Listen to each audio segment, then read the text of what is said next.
Hello and welcome to my review of Tiny Tina's Assault on Dragon Keep, a Wonderlands One-Shot Adventure.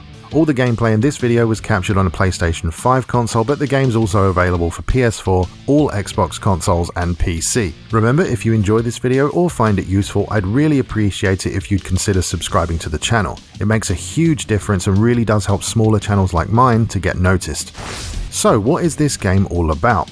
Well, I'm not going to spend too much time explaining exactly what Borderlands is because frankly, most of you probably already know. So what I'll do is just give you the cut down version for those of you that aren't familiar with it. And if you'd like to skip over this explanation, please go ahead and use the YouTube chapters feature to do so. So this game is part of the Borderlands series, which are first-person looter-shooter RPGs that started in 2009. The 2009 original was simply titled Borderlands, and since then we've had Borderlands 2, Borderlands 3, Borderlands the pre-sequel, and Tales from the Borderlands, which was a point-and-click adventure from Telltale Games. All of the games play pretty much the same except for the point-and-click one, obviously. You start the game by picking a character with a unique action skill who'll level up and get stronger as you kill enemies and complete missions. The map itself isn't really an open world, it's more of a zoned-off world, separated by a fast travel system and loading screens. Although some areas are more open than others, most of them are quite linear. Within these areas, you'll be following the main mission and picking up side missions as you progress. Killing enemies and completing missions grants you XP that will level up your character.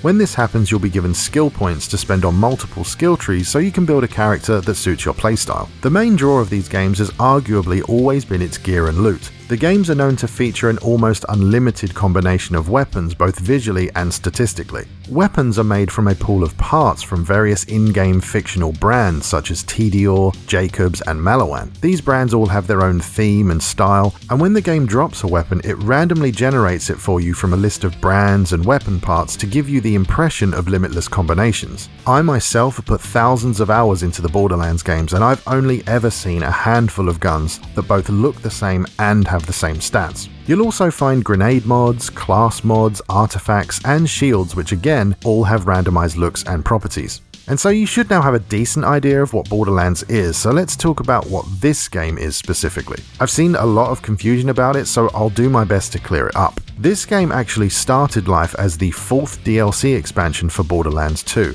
and originally came out in 2013. It was a relatively large story-based DLC that required you to own the Borderlands 2 base game and be at a certain level. It's widely considered to be one of the best Borderlands expansions. So what the developers at Gearbox have done here is take that DLC expansion and adapted it to work as a small standalone game. They tweaked some things here and rebalanced some stuff there to make it work, and now it serves as a prequel to the upcoming game Tiny Tina's Wonderlands, which releases in March 2022. As usual, I won't spoil the story, but the game centers around you playing through a session of the Borderlands equivalent of Dungeons & Dragons, which here is called Bunkers and Badasses. Throughout the game, Tina will chime in and change some stuff on the fly or have you rolling dice to determine some outcomes. As I said earlier, this premise was so popular that it actually spawned the idea of creating a full game based around it, which, as I said, is coming in March 2022. And so at this point, I would normally go into my personal opinions and let you know what I liked or didn't like about a game.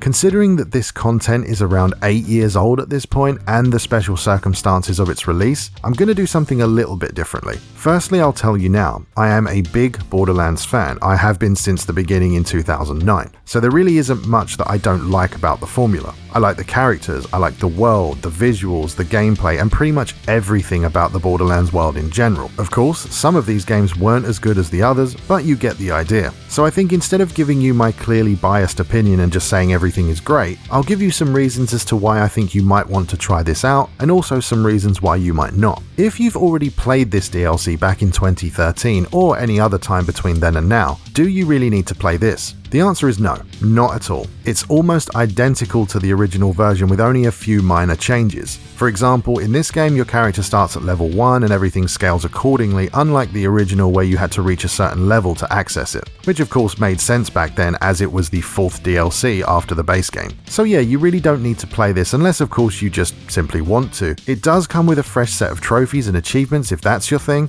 but otherwise there really isn't much of a reason to jump back into it. If however you saw the reveal of the 2022 Wonderlands game and you thought it looked cool and you were interested in buying it, but you've never played a Borderlands game before, this isn't a bad place to start. The game is very cheap to purchase, coming in at around £8 in the UK and $10 in the US, so it's not going to break the bank. It'll also give you a solid 15 to 20 hours of content depending on how much of a completionist you are. It does also serve as the prequel to Wonderlands, and it does introduce you to some of the characters, although without any prior knowledge of the series, you may be a little bit lost on who people are at times. If you've never played a Borderlands game and you haven't even heard about Wonderlands until right now, then I would say go check out the trailer for Wonderlands, which I'll leave a link to in the description down below, and just see what you think of it. If the trailer does it for you and it piques your interest, then yeah, I would say this standalone game may be a good way to get into the series. Having said that, you can get hold of the Borderlands Handsome collection for around £20 or around $25, which includes Borderlands 2 plus all of its DLC and the full pre-sequel game with all of its DLC, so there is that to consider. On the other hand, the game engine has moved on significantly since Borderlands 2. Don't get me wrong, it still plays fine and it really isn't that bad at all, but Borderlands 3 just plays and handles so much better, at least in my opinion. The reason I bring that up is because the Wonderlands game is being built on the Borderlands 3 engine, not the Borderlands 2 one. So if you do decide to pick this standalone game up, keep in mind that Wonderlands will look and feel much better to play than this does. Also, the graphics, visual style, and humor of the Borderlands series can be somewhat divisive. I personally love the art style, and the cel-shaded or comic book style has always appealed to me, but I do know some people who wouldn't buy this game based purely on its looks.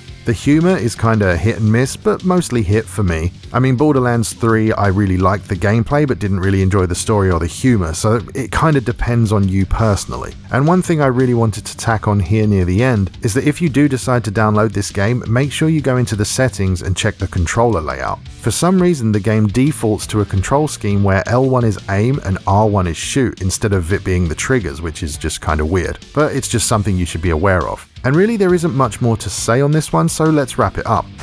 I think this one-shot adventure is a great slice of the overall Borderlands cake. Even though the series is very popular, it definitely isn't going to please everyone, but for me, I love the looting, the shooting, the characters, and the world quite a lot, although I say that as a long-term fan. Ultimately, if you've already played this previously, you simply don't need to pick this up, unless of course you just want to, or you'd like to refresh your memory before Wonderlands releases. However, if you're new to Borderlands completely, but Wonderlands is on your radar, then yeah, I'd say pick this up and give it a try. I mean, it's cheap, it sets up the next game, and I think it's good enough to stand on its own. Just remember to keep in mind that Wonderlands is going to look and play much better than this does when it releases in 2022.